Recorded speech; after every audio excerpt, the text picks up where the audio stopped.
يا من له صبري وكل شكايتي وبقربه كم تنجلي أشجاني.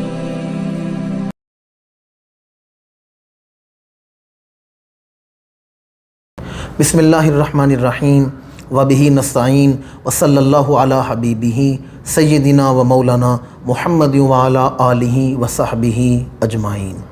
معزز ناظرین و سامعین، پروگرام پیغام ہدایت میں ایک مرتبہ پھر آپ کو خوش آمدید کہتے ہیں. سامعین و ناظرین، ماہ ذی الحج میں مسلمان دو بڑی عبادتیں کرتے ہیں، ایک حج ہے اور دوسرا قربانی ہے. آج ہم قربانی کے چند ایک فضائل اور چند ایک مسائل سماعت کریں گے.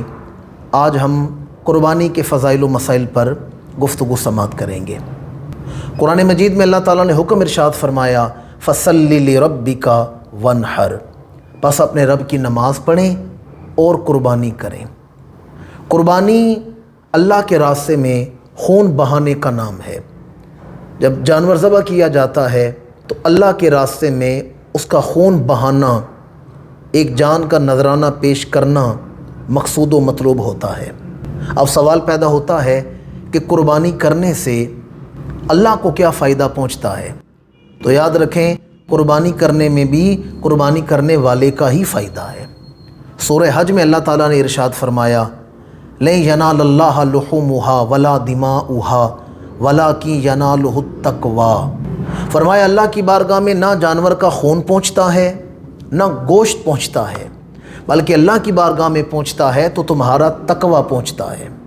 لَن يَنَالَ اللَّهَ لُحُومُهَا، اللہ کے پاس تمہارا گوشت نہیں پہنچتا، وَلَا دِمَاؤُهَا، اور نہ خون پہنچتا ہے، وَلَٰكِن يَنَالُهُ التَّقْوَىٰ، اس بارگاہ تک پہنچتی ہے تو تمہاری نیک نیتی پہنچتی ہے، تمہاری نیت پہنچتی ہے، جو تمہارے اندر تقوی تھا، للہیت ہے، وہ اللہ کی بارگاہ میں پہنچتی ہے. اور قربانی سے صلہ رحمی کا بھی پیغام پہنچتا ہے. وہ جو گوشت ہے اس کے 3 حصے کیے جاتے ہیں، ایک قربانی کرنے والے کا ہے، دوسرا اس کے اعزاء و اقربا کا ہے، اور تیسرا مساکین کا ہے، غربا کا ہے. لیکن اگر اس کا کنبہ زیادہ ہے تو وہ 2 حصے بھی رکھ سکتا ہے، اور اگر خاندان بہت بڑا ہے اور ایک گھر میں بہت زیادہ افراد ہیں تو پھر 3 حصے بھی استعمال کیے جا سکتے ہیں. یعنی اللہ کو نہ گوشت کی ضرورت ہے نہ خون کی ضرورت ہے، وہ تو تم نے ہی استعمال کرنا ہے. اللہ کو ضرورت ہے تو تمہارے تقوی کی ضرورت ہے، تمہارے جذبے کی ضرورت ہے. وَلَٰكِن يَنَالُهُ التَّقْوَىٰ، اللہ تک پہنچتا ہے تو تمہارا تقوی پہنچتا ہے. فضائل کی طرف آئیں تو جامع ترمذی میں ہے، ابو داود میں ہے، اور ابن ماجہ میں صدیقہ کائنات، اقلیم حیا کی ملکہ، سجدہ کائنات حضرت بی بی سیدہ عائشہ صدیقہ رضی اللہ تعالیٰ عنہ نے اس حدیث کو روایت کیا.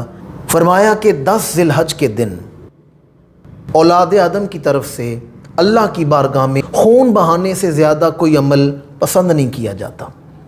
10 ذی الحج کے دن اولاد آدم کی طرف سے اللہ کی بارگاہ میں جو سب سے پسندیدہ عمل ہے وہ جانور کا خون بہانا ہے، جانور کا ذبح کرنا ہے، اس کی قربانی کرنا ہے. اور فرمایا وہ جانور قیامت کے دن اپنے سینگوں، اپنے بالوں اور اپنے کھروں کے ساتھ میدان حشر میں آئے گا. اور جانور کا خون جب ذبح کے وقت گرتا ہے تو وہ خون زمین پر بعد میں گرتا ہے، اللہ کی بارگاہ میں پہلے مقبول ہو جاتا ہے. اس لیے خوش دلی کے ساتھ قربانی کیا کرو. اس حدیث مبارکہ میں بے شمار فضائل بیان کیے گئے ہیں، اور آخر میں فرمایا گیا قربانی کرو تو خوش دلی کے ساتھ. تنگ پڑ کے نہیں کرنا چاہیے کہ اب قربانی واجب ہے تو میں بکرا خریدوں گا یا کہیں حصہ ڈالوں گا تو میرا خرچہ ہوگا. اس کا فائدہ قیامت کے دن ہوگا. اس پر اگلی حدیث مبارکہ سنیں. امام الانبیاء نے فرمایا اپنے جانوروں کو خوب فربا کرو، یعنی اچھا چارہ ڈالو، اچھی خوراک کھلاؤ، خوب فربا کرو. قیامت کے دن یہ پل صراط پر تمہاری سواریاں بنائے جائیں گے. انہیں فربا کرو، اچھا کھلاؤ، قیامت کے دن یہ تمہاری سواریاں بنائے جائیں گے. ویسے تو قربانی کے بے شمار فضائل ہیں، لیکن آج چند ایک مسائل میں بیان کرنا چاہتا ہوں. قربانی کے ویسے تو بے شمار فضائل ہیں، لیکن میں چند ایک مسائل آج بیان کرنا چاہتا ہوں. قربانی ہر عاقل، بالغ، مقیم اور صاحب نصاب پر واجب ہے، عاقل بھی ہو، بالغ بھی ہو اور مقیم بھی ہو اور صاحب استطاعت بھی ہو۔ قربانی مسلمان پر واجب ہے، غیر مسلم پر نہیں، عاقل پر ہے، پاگل یا مجنوں پر نہیں، بالغ پر ہے، نابالغ پر نہیں، اور مقیم پر ہے، غیر مقیم یا مسافر پر نہیں، اور قربانی صاحب نصاب پر واجب ہے۔ قربانی مقیم پر واجب ہے، غیر مقیم پر نہیں، یعنی مسافر پر نہیں۔ جو اپنے شہر کی حد سے 92 کلومیٹر سفر کرے اور ان دنوں میں ایام نحر یعنی قربانی کے دن گزارے تو اس پر قربانی واجب نہیں ہوگی، قربانی مقیم پر واجب ہے۔ یا اگر وہ وہاں 15 دن سے زیادہ رہتا ہے تو اس پر بھی قربانی کرنا واجب ہوگا۔ اور قربانی اس کے مخصوص دنوں میں ایام نحر میں کی جا سکتی ہے، جو 10 ذی الحج کی نماز فجر سے لے کر 12 ذی الحج کی نماز مغرب تک ہے، اور دن کے وقت کرنی چاہیے۔ اگر کوئی رات کے وقت قربانی کرے گا تو یہ مکروہ ہوگی، اس کا واجب تو ادا ہو جائے گا لیکن شریعت اسے پسند نہیں کرتی، وہ مکروہ ہوگی، قربانی اس کی ادا ہو جائے گی۔ اور ایام نحر کے جتنے دن ہیں جو میں نے آپ کو بتائے ہیں، ان دنوں میں کسی وقت یہ شرائط اس پر پوری ہو جائیں تو اس پر قربانی کرنا واجب ہو جاتا ہے۔ مثلا غریب تھا لیکن 11 ذی الحج کو، جسے عرف عام میں ہم عید کا دوسرا دن کہتے ہیں، اس دن یہ شرائط پوری ہو گئی، اتنی دولت آ گئی، مقیم بھی ہے، عاقل بھی ہے، بالغ بھی ہے، تو قربانی کرنا واجب ہے۔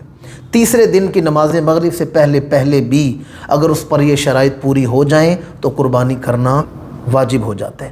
اس میں جو خاص بات ہے وہ یہ ہے کہ بندہ صاحب نصاب ہو۔ صاحب نصاب ہونے کے حوالے سے ہم بڑے غیر محتاط ہیں، اور اگر ہم لوگ غور کر لینا کہ صاحب نصاب کسے کہتے ہیں تو یقین جانیے ہمیں پتہ چلے گا ہم پر تو کئی سالوں سے قربانی فرض ہو چکی ہے، ہمیں پتہ ہی نہیں چلا کہ ہم پر قربانی واجب ہے۔ ہمیں یہی پتہ ہوگا کہ گھر میں کسی ایک فرد نے کر دی ہے، ہماری قربانی ہو گئی۔ اگر ہم اس چیز پر غور کر لیں تو آپ کو پتہ چلے گا کہ قربانی کرنا واجب ہو جاتا ہے۔ صاحب نصاب کسے کہتے ہیں؟ جس کے پاس 7.5 تولہ سونا ہو یا 52.5 تولہ چاندی ہو، یا اس کی حاجت اصلیہ سے بڑھ کر اتنا مال پیسہ ہو جس سے 52.5 تولے چاندی خریدی جا سکتی ہے، اس پر قربانی کرنا واجب ہو جاتا ہے۔ یا جس کے پاس کوئی ایسا مال تجارت ہو جسے بیچنے کے لیے تجارت کی غرض سے لیا ہو، مثلا کوئی پلاٹ ہے یا کوئی ایسا سامان ہے جو بیچنے کی نیت سے رکھا ہے، اس کی رقم حاجت اصلیہ سے بڑھ کے 52.5 تولہ چاندی کے برابر پہنچ جاتی ہے تو اس پر قربانی کرنا واجب ہو جاتا ہے۔ آج کل دیکھ لیں چاندی کس طرح تولہ ہے، اور 52.5 تولہ چاندی کو دیکھ لیں کتنی رقم بنتی ہے۔ اگر چاندی 1000 روپیہ تولہ بھی ہو تو 52.5 جس کے پاس ہوں حاجت اصلیہ سے زیادہ، اس پر قربانی کرنا واجب ہے۔ یہ مسئلہ انتہائی ضروری ہے، اس مسئلے کو سمجھنا کہ حاجت اصلیہ کسے کہتے ہیں۔ یہ حاجت اصلیہ کیا ہے؟ حاجت اصلیہ وہ ہے جس پر زندگی کا دار و مدار ہے۔ اگر اس سے بڑھ کے آپ کے پاس مال و دولت ہے، مثلا آپ کا گھر ہے، آپ کی ضرورت کی گاڑی ہے، کپڑے ہیں اور دیگر آپ کے جوتے ہیں، دیگر جو استعمال کی چیزیں ہیں، یہ جس پر زندگی کا انحصار ہے، اگر وہ چیزیں آپ کے پاس ہیں تو یہ دیکھا جائے گا اس سے ایکسٹرا میرے پاس کیا کچھ ہے۔ اس کا ایک آسان سا طریقہ یہ ہے کہ آپ کاغذ اور قلم لے کر بیٹھیں اور پھر شمار کریں کہ آپ کے پاس کون کون سی چیز ہے۔ یہ جو ضرورت کی چیزیں ہیں، فریج ہے، ریفریجریٹر ہے، گاڑی ہے، موٹر سائیکل ہے، یہ حاجت اصلیہ میں آتی ہیں، یا مائکرو ہے، یا دیگر جو استعمال کے گھر میں چیزیں ہیں، یہ حاجت اصلیہ میں ہیں۔ آپ ان کی فہرست بنائیں، اب پھر دیکھیں آپ کے پاس اس سے زیادہ کیا کچھ پڑا ہوا ہے، اور اگر آپ اس پر غور کر لینا تو آپ حیران ہو جائیں گے کتنے لوگوں پر قربانی واجب ہے انہیں پتہ ہی نہیں۔ مثلا ایک گھر میں 4 کمرے ہیں، 2 استعمال میں ہیں، 2 بند پڑے رہتے ہیں، ان کی کوئی ضرورت نہیں، تو ان کی قیمت کا بھی اعتبار کیا جائے گا۔ ایک آدمی کے پاس 2 گاڑیاں ہیں، ایک تو استعمال کے لیے، ایک ویسے لے رکھی ہے، اس کی بھی قیمت کا اعتبار کیا جائے گا۔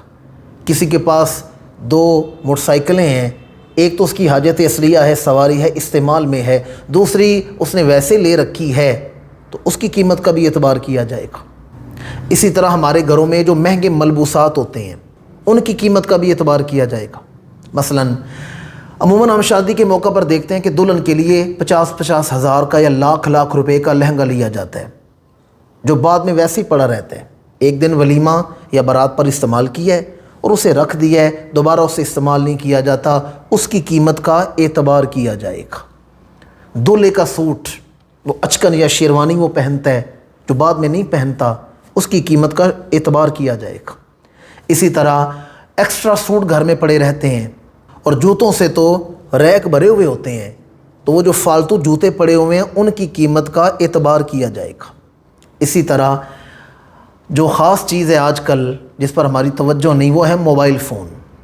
ضرورت کے لیے تو ایک فون کافی ہے، ہم نے 2 فون رکھے ہوتے ہیں، 3 فون ہیں، اور مہنگے فون ہیں، قیمتی فون ہیں، ان کی قیمت کا بھی اعتبار کیا جائے گا۔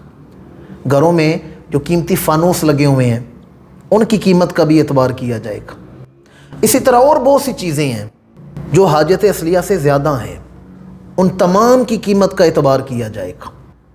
تو طریقہ میں نے آپ کو بتا دیا ہے، آپ کاغذ قلم لے کر بیٹھیں، آپ دیکھیں کیا چیزیں میرے پاس فالتو ہیں اور کیا میری حاجت اصلیہ میں ہیں۔ وہ جو حاجت اصلیہ کی چیزیں ہیں انہیں چھوڑ کر باقی چیزوں کی قیمت شمار کریں۔ ایکسٹرا موبائل ہے تو اس کی قیمت کیا ہے، فالتو جوتے ہیں تو ان کی قیمتیں کیا ہیں۔ اسی طرح اگر کوئی سوٹ رکھے ہوئے ہیں یا شادی کے سوٹ ہیں یا دیگر جو چیزیں آپ کی ہیں، ان کی قیمت کو جب آپ شمار کریں تو پھر آپ کو پتہ چل جائے گا کہ مجھ پر قربانی واجب ہے یا نہیں۔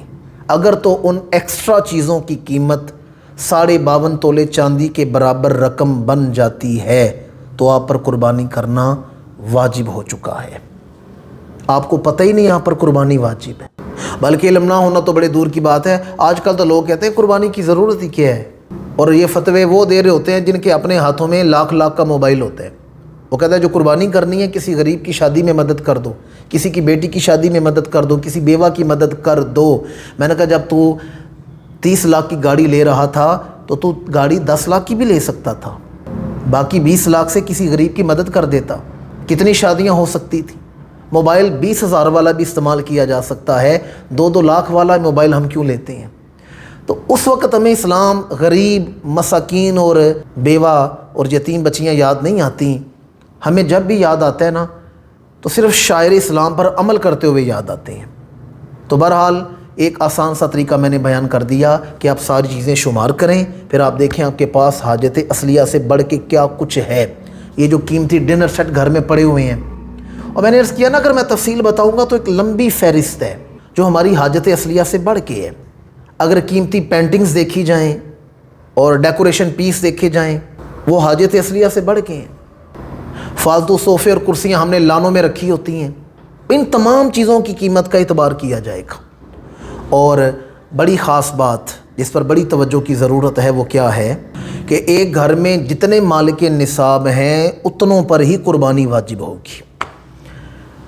یہ میں نے اس لیے بولا خاص بات ہے کہ ہم لوگ یہی سمجھتے آئے ہیں کہ گھر میں ابا جی قربانی کرتے رہے ہیں ہر سال، تو اس سال بھی ابا جی قربانی کر دیں گے تو ہماری قربانی ہو جائے گی، والدہ صاحبہ قربانی کرتی ہیں تو قربانی ہو جائے گی۔ ایسا نہیں، گھر میں جتنے افراد صاحب نصاب ہیں، والد ہے، والدہ ہے، بیٹا ہے، اگر بیٹی کماتی ہے یا بہو بھی کماتی ہے، جتنے صاحب نصاب ہیں، اور نصاب میں نے آپ کو بتا دی ہے، جتنوں کے پاس 52.5 تولہ چاندی یا اس کے برابر رقم حاجت اصلیہ سے بڑھ کے سامان یا سامان تجارت کی ہے، اس پر قربانی کرنا واجب ہو جاتا ہے۔ ہر آدمی اپنی اپنی قربانی کرے گا۔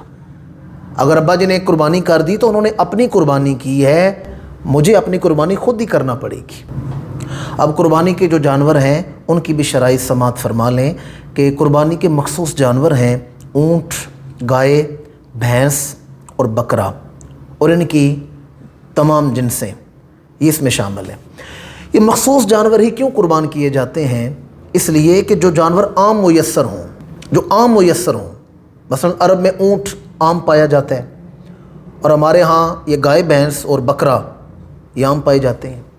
تو یہ جو مخصوص جانور ہیں اور پھر ان کی تمام جنس، مثلا اونٹ ہے تو اونٹنی، گائے ہے تو بیل، بھینس ہے تو بھینسا، بکرا ہے تو بکرا، دمبا ہے تو دمبی، یعنی کہ ان کی تمام قسمیں اس میں شامل ہیں۔ اب ان کی عمریں بھی ہیں، اونٹ 5 سال، گائے 2 سال اور بکرا 1 سال کا۔ اور اگر دمبا 1 سال سے کم ہو لیکن فربا ہو، لگتا دیکھنے میں 1 سال کا نظر آتا ہو، تو اس کی بھی قربانی کی اجازت ہے۔ جانور خریدنے لگیں تو پھر آپ نے جانور کے ظاہری اسباب بھی دیکھنے ہیں۔ مثلا اس کے آگے کے 2 دانت دیکھے جاتے ہیں، وہ 2 دانت یا 4 دانت جسے ہم دوندا، چوگا یا چھگا کہتے ہیں، تو صرف دانت ہی نہیں دیکھنے چاہیے، ان کی عمر پر بھی انحصار کرنا پڑے گا، ورنہ ہمارے ملک میں تو نقلی دانت بھی لگ جاتے ہیں۔ بکرا اگر گھر میں خود پالا ہو تو گزشتہ سال عید سے 1 دن پہلے یعنی 9 ذی الحج کو بھی وہ پیدا ہوا ہے تو اگلے سال اس کی قربانی ہو جائے گی۔ اور یاد رہیں جانوروں کی عمر میں اسلامی کیلنڈر کو مد نظر رکھا جائے گا، انگریزی تاریخ کے مطابق نہیں بلکہ ہجری کیلنڈر، اسلامی کیلنڈر کے مطابق جانوروں کی عمروں کا تعین کیا جائے گا۔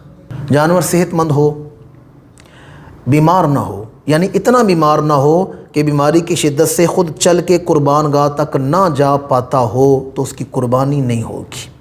اسی طرح جڑ سے سینگ نہ ٹوٹا ہوا ہو، کانا نہ ہو، لنگڑا لولا نہ ہو، اندھا نہ ہو اور کان کٹا ہوا نہ ہو۔ اگر 1/4 حصہ کان کا کٹا ہے تو اس کی قربانی ہو جائے گی۔ یہ تمام شرائط آپ مد نظر رکھیں، پھر جانور خریدیں اور پھر قربانی کریں۔ اور بات وہی ہے جہاں سے میں نے آغاز کیا، اصل جو چیز ہے وہ یہ ہے، یہ نہیں ہونی چاہیے کہ جی میں نے آج کل جیسے منڈیاں لگ جاتی ہیں اور پھر سوشل میڈیا پر بتایا جاتا ہے جی ہم نے 8 لاکھ روپے کا ویڑا خریدا ہے، جی 15 لاکھ روپے کا جانور خریدا ہے، فلاں بکرا جو ہے وہ 6 لاکھ کا بکا ہے۔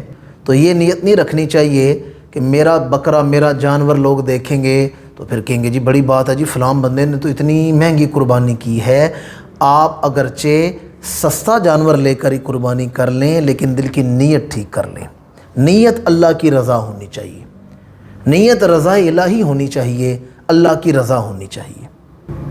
آج چند گھڑیاں ہم نے قربانی کے مختصر اختصار کے ساتھ چند ایک فضائل، احکام اور چند ایک مسائل اختصار کے ساتھ بیان کیے ہیں۔ اللہ کریم اس سال قربانی کرنے والوں کی قربانی کو اپنی بارگاہ میں قبول و منظور فرمائے اور اس قربانی کو امت مسلمہ کے لیے خیرات و برکات کا ذریعہ بنائے۔ معزز سامعین و ناظرین، اب چلتے ہیں اپنے پروگرام کی اگلی نشست کی طرف، سوال و جواب کی نشست کی طرف۔ ہمارے معاشرے میں اگر اولاد لڑکی یا لڑکا نہ ہو یعنی تیسری جنس ہو، اس کو گھر سے نکال دیا جاتا ہے یا پھر اس کو اس گروہ میں دے دیا جاتا ہے جہاں گناہ مثلا ناچ گانے کی زندگی گزارنا شروع کر دیتا ہے، وہاں والدین کی کیا ذمہ داری ہوگی؟ دیکھیں، یہ جو تیسری جنس کے افراد ہیں یہ بھی اللہ نے پیدا کیے ہیں، ان کا خالق و مالک بھی اللہ ہے۔ جس اللہ نے آپ کو اولاد دی ہے یعنی مذکر و مونس، میل اور فیمیل، یہ جو مخنث اولاد ہے یہ بھی اللہ نے دی ہے اور اس میں بھی اللہ کی کئی حکمتیں ہیں۔ اللہ قادر مطلق ہے، وہ جیسے چاہے کر سکتا ہے۔ اگر اللہ تعالیٰ چاہتا تو اسے کسی جانور کی شکل میں بھی پیدا فرما سکتا تھا یا کسی غلیظ جانور کی شکل میں بھی پیدا فرما سکتا تھا، تو اللہ نے اسے اشرف المخلوقات بنایا، یہی اللہ کا بہت بڑا کرم ہے۔ تو اس میں اللہ کی کئی حکمتیں ہیں اور اللہ تعالیٰ ظالم بھی نہیں، رحمان و رحیم ہے۔ تو اللہ تعالیٰ کے اس عمل کو خندہ پیشانی سے قبول کرنا چاہیے اور مسلمان وہی ہے جو اللہ کے فیصلوں کے سامنے سر تسلیم خم کر دیتے ہیں۔ اب رہا یہ سوال کہ وہ بچہ جو مخنث ہے اسے کسی ایسے گروہ کو دے دیا جاتا ہے جو ناچ گانا کرتے ہیں یا گناہوں والی زندگی گزارتے ہیں، تو جس طرح آپ کی باقی اولاد کے حقوق ہیں اسی طرح اس بچے کے بھی حقوق ہیں۔ جس طرح آپ کی باقی اولاد کے حقوق ہیں اس بچے کے بھی اسی طرح حقوق ہیں۔ یہ بھی والدین کی ذمہ داری ہے، اس کی تعلیم، اس کی تربیت، یہ والدین کی ذمہ داری ہے۔ اور یہ بچہ بھی آپ کا شرعی وارث ہے، اس کی بھی شریعت نے وراثت میں ایک حد مقرر کی ہے، یہ بھی شرعی وارث ہے۔ اور میں تو سمجھتا ہوں کہ اگر خدا نخواستہ ایسا کوئی بچہ پیدا ہو جائے تو اس کی تربیت زیادہ حساس معاملہ ہے، اس پر زیادہ توجہ دینی چاہیے باقی بچوں کی نسبت۔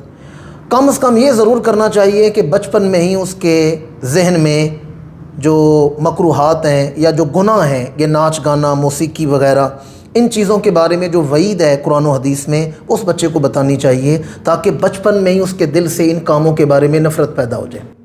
میں نے کئی ایسے لوگ دیکھے ہیں جو مخنث ہیں لیکن وہ مبلغ ہیں، تبلیغ کرتے ہیں، تو ان چیزوں کے حوالے سے بالخصوص وہ بچہ خاص تربیت۔ تو اگر آپ یہ کہیں کہ آپ نے وہ بچہ کسی ایسے گروہ کو دے دی ہے اور والدین ذمہ داری سے دستبردار ہو چکے ہیں، تو شریعت میں اس کی کوئی اجازت نہیں، یہ شرعاً ناجائز عمل ہے۔ قرآن مجید میں اللہ تعالیٰ فرماتا ہے قو انفسکم و اہلیکم نارا، اپنے آپ کو بھی آگ سے بچاؤ، اپنے گھر والوں کو بھی آگ سے بچاؤ، اپنے اہل خانہ کو بھی آگ سے بچاؤ۔ اور حدیث مبارکہ ہے کلکم رائن و کلکم مسئول، تم میں سے ہر کوئی رائی ہے اور اس سے اس کی رعیت کے بارے میں سوال پوچھا جائے گا۔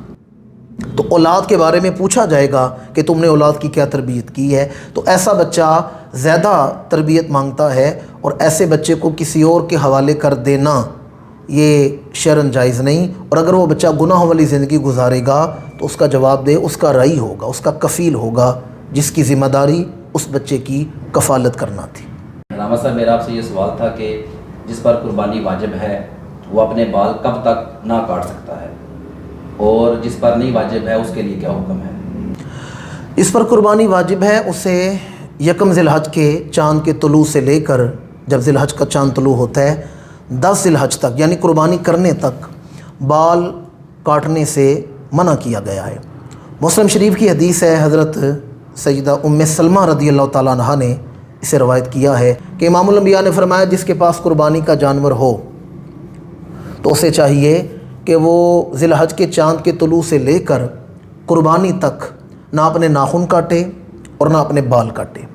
اور اسی طرح جامع ترمذی کی ایک حدیث ہے جس میں امام الانبیاء نے فرمایا کہ جو قربانی کرے اسے چاہیے یکم ذی الحج سے 10 ذی الحج تک یعنی قربانی کرنے تک اپنے بال نہ کاٹے۔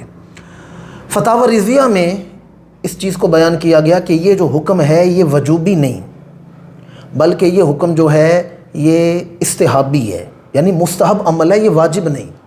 یہ کوئی شریعت نے واجب نہیں کر دیا کہ آپ یہ عمل کریں ہی کریں کہ قربانی کا جانور لیا ہے تو لازم ہے کہ آپ نے بال نہیں کاٹنے یا ناخن نہیں تراشنے، یہ کوئی واجب نہیں، یہ مستحب عمل ہے۔ کوئی کر لے تو ٹھیک ہے، اگر وہ نہ کرے گا تو اس کے قربانی کے عمل میں کوئی حرج نہیں ہوگا، کوئی حکم عدولی نہیں ہوگی، یا یہ نہیں کہا جائے گا کہ اس کی قربانی خراب ہو گئی ہے یا قربانی کے عمل میں کوئی نقص آ گیا ہے، یہ مستحب عمل ہے۔ اور تیسری جو خاص بات ہے وہ یہ ہے کہ شریعت نے موئے زیر ناف، بغلوں کے بال اور ناخنوں کی جو حد ہے وہ 40 دن مقرر کی ہے۔ 40ویں دن آپ نے ہر صورت انہیں کاٹنا ہی کاٹنا ہے، یہ شریعت نے حد مقرر کی ہے۔ اگر کسی آدمی کو 31 دن ہو گئے ہیں، کوئی ایسا شرعی عذر ہے کہ وہ اپنے ناخن نہیں تراش سکا یا موئے زیر ناف نہیں صاف کر سکا، تو اب وہ قربانی کے لیے انتظار نہیں کرے گا کہ قربانی کروں گا تو بال کاٹوں گا، لہٰذا وہ اپنے بال کاٹ سکتا ہے اور ناخن کاٹ سکتا ہے۔ اور جس پر قربانی واجب نہیں، جو قربانی کر ہی نہیں رہا، اگر وہ بھی ان 10 دنوں میں اپنے ناخن نہ کاٹے اور بال نہ کاٹے تو اسے بھی ثواب ملے گا، یہ بھی ایک مستحب عمل ہے، اسے بھی ثواب ملے گا۔ یہ ایک حاجیوں کے ساتھ تشبیہ دی جاتی ہے کہ حجاج ان دنوں میں ناخن نہیں تراشتے، بال نہیں کاٹتے، تو صرف اس تشبیہ میں شامل ہونے کے لیے کہ ہم تو وہاں موجود نہیں لیکن ہم ان خوش نصیبوں جیسا حلیہ بنانے کی کوشش کر لیں، تو اچھوں کی جو نقل ہے وہ بھی اچھی ہوتی ہے۔ تو بات یہ ہے کہ یہ جو قربانی کی نیت کر لے اور جانور لے لے قربانی کا، تو اسے چاہیے کہ 10 ذی الحج تک، چاند طلوع ہو کر 10 ذی الحج تک وہ اگر اپنے بال نہ کاٹے تو یہ بھی ایک شریعت نے حکم دیا ہے، اس کی بھی بیش از بیش برکات نصیب ہوتی ہیں۔ قربانی کے جانور سے نفع لینا منع ہے، یہاں کون سا نفع مراد ہے؟ یہ نفع حاصل کرنا کب سے ممنوع ہوگا؟ قربانی کا جو جانور ہے وہ خاص اللہ کے لیے وقف ہو جاتا ہے، اللہ کا قرب حاصل کرنے کے لیے، اس سے ہم کسی قسم کا نفع حاصل نہیں کر سکتے، یہ جانور خاص اللہ کی ذات کے لیے مخصوص کر دیا جاتا ہے۔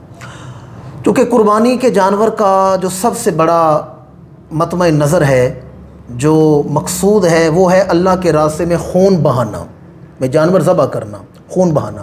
تو جب تک وہ نفع حاصل نہ کیا جائے اس سے پہلے ہم کوئی نفع حاصل نہیں کر سکتے۔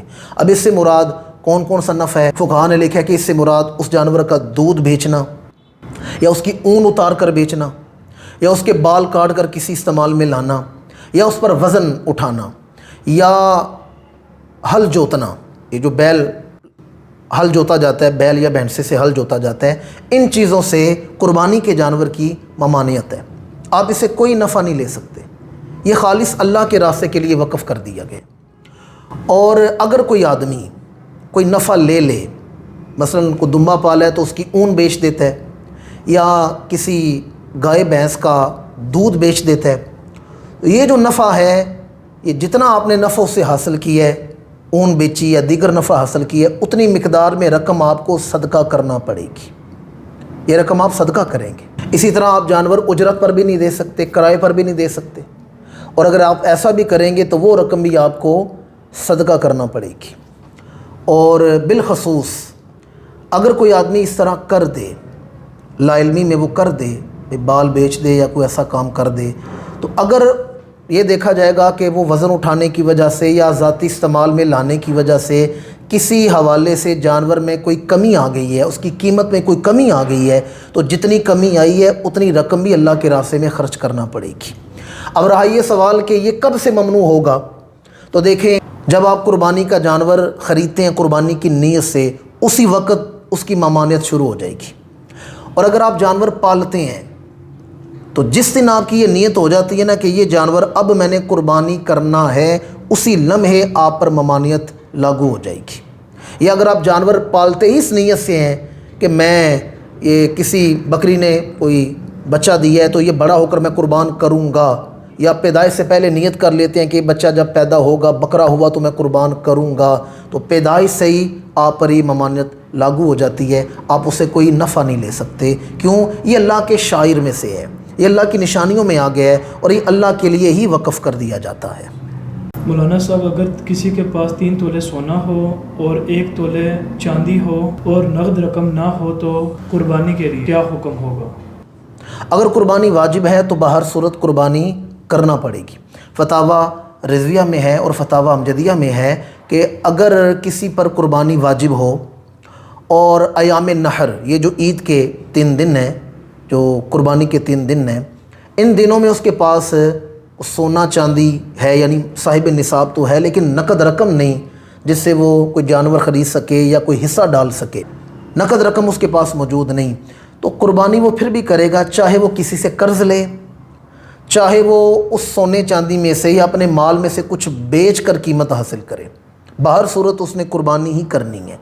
اس کے پاس نقد رقم موجود نہیں، اسے اس کا وجوب ختم نہیں ہوگا کہ جس چیز پر قربانی اس پر واجب ہوئی ہے وہ چیز اس کے پاس موجود ہے، 52.5 تولے چاندی کے برابر رقم اس کے پاس یا یہ مال اس کے پاس موجود ہے تو وہ قربانی کرے گا۔ اگرچہ اس کے پاس نقد رقم نہیں تو چاہے وہ مال بیچے یا قرض لے، بہر صورت اس پر قربانی واجب رہے گی۔ سامعین و ناظرین، اب پروگرام کے اختتام کا وقت ہوتا ہے۔ کسی دوست نے وظیفہ پوچھا ہے تو آج کا وظیفہ بھی سماعت فرما لیں۔ کسی دوست نے پوچھا ہے کہ نوکری کے لیے، جاب کے لیے کوئی اچھا سا وظیفہ بتائیں، تو آپ نماز عشاء ادا کریں اور نماز عشاء کے بعد کھلے آسمان کی طرف منہ کر کے اول اور آخر درود شریف پڑھ کے 500 دفعہ پڑھنا ہے، یا مسبب الاسباب، یا مسبب الاسباب، اول اور آخر 11 دفعہ درود شریف پڑھ کے آپ یہ وظیفہ پڑھیں، انشاءاللہ اللہ تعالیٰ دست غیب سے مدد فرمائے گا۔ نماز عشاء کے بعد کھلے آسمان کی طرف منہ کر کے اول اور آخر درود شریف پڑھ کے یہ وظیفہ پڑھنا ہے، یا مسبب الاسباب۔ اسی کے ساتھ آج کے پروگرام کا وقت مکمل ہوتا ہے، ہمیں اجازت دیجیے۔ اللہ تعالیٰ ہمارا حامی و ناصر ہو، اللہ تعالیٰ پاکستان کا حامی و ناصر ہو۔ السلام علیکم ورحمۃ اللہ تعالی وبرکاتہ۔ يا من له صبري وكل شكايتي وبقربه كم تنجلي أشجاري